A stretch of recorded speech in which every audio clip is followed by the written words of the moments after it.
So Spotify, right? Spotify's great. I love Spotify.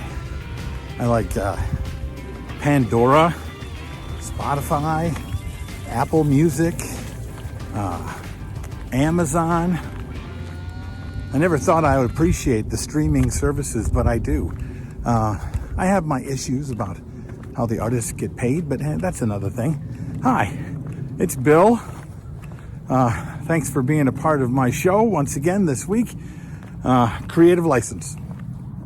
Creative License is brought to you by me because, my workshop sponsors everything, but also some of the best product companies in the DJ industry. Companies like Electro Voice, Promo Only, DJ Event Planner, and Disc Jockey News, DJNTV. Anyway, hi. So streaming. Why am I talking about streaming today? Well, while I was in Las Vegas at a conference, I met a lot of younger DJs, and some of those younger DJs were talking about how they love streaming. They DJ and they stream their music while they're DJing, which, okay, I guess I don't have too much of a problem with. I mean, I do, but, whatever gets you through your gig, I suppose.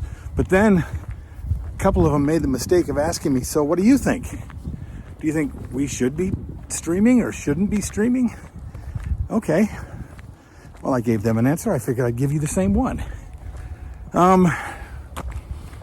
First, before you ask a question of somebody else, I want you to sit back and think to yourself, if you stream your music, what are you getting out of it? And what are the risks? And then ask yourself, what is the client getting out of it? And what are the risks? Because when you do that, you pretty much know your answer. When we stream music that we don't own, we are now one step away from being in control of the product that we're giving them. In other words, you are tethered to the Wi-Fi signal, or even tethered, let's say, to a hard line. You might have a hard line. The problem with that is that neither of them are reliable. In fact, I don't think they're reliable enough to be able to guarantee a client that during the party that the music is going to be there. Because you lose your signal, or things start to buffer, or the signal goes really weak and all of a sudden we can't get it. You don't have anything on a hard drive. You don't have a physical file on a hard drive. You're SOL. And so is the client. So if you think about it, what is the one thing we are guaranteeing our clients when they hire us to DJ? That we'll have the music. They could stream without you, but they're not. Why? Because they want a professional that can guarantee that they'll have what's necessary.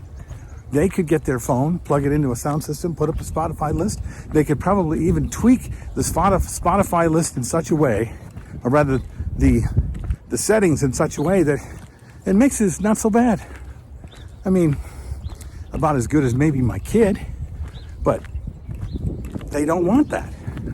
They want somebody who can mix, who can think, who can read the crowd, and can guarantee that the music they're going to play is there. That if they go down, it's not because they trusted in the Wi-Fi that the client could have trusted in for free. So should you stream your music as a DJ? I don't think so.